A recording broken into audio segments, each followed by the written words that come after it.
I love learning about history, so when we arrived in Hanoi, Juliet and I made a beeline for the museums. Of course, my preferences lay in places such as the Ho Chi Minh Museum and the Vietnam Military Museum. Now, on the face of it, and admittedly from a foreign tourist perspective, these museums just aren't very good.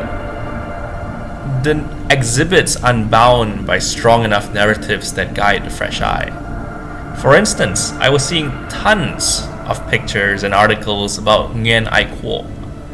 And for the longest time I was wondering, who on earth is this guy and why is he here in a museum? I later found out that Ho Chi Minh, Vietnam's revered revolutionary leader, had several names during his lifetime, as was a Vietnamese tradition, being born as Nguyen Sinh Chong, and then given the name Nguyen Tet Thong, namely Nguyen the Accomplished by his father, taking on the name Nguyen Ai Quo, i.e. Nguyen the Patriot, and finally settling with the name Ho Chi Minh, i.e. He who enlightens or He who is enlightened.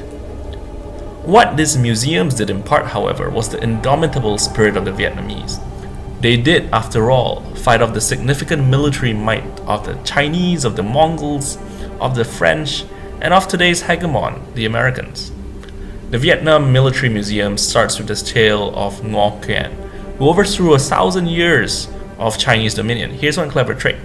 He planted stakes at the bottom of a river, faked the retreat, lured hundreds of Chinese ships in pursuit, and then finished off his enemy once they were all impaled.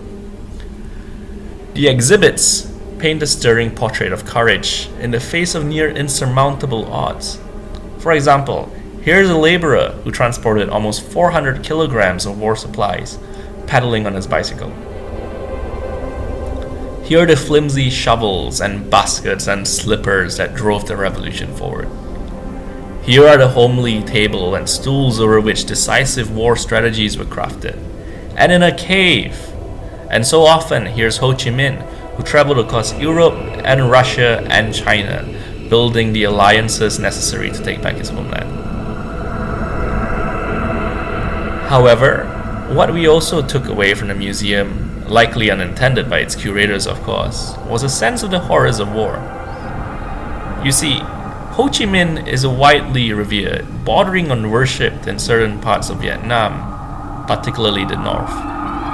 But remember, he and his administration are also responsible directly or indirectly for the deaths of millions of Vietnamese and Cambodians through the wars he instigated, political murders, starvation, land reform, and so-called re-education programs. Not saying that it absolves the French or the Americans. Some will argue that this was necessary in its time, and that hindsight is 20/20. You know what I say? I say let's always work to find a better way.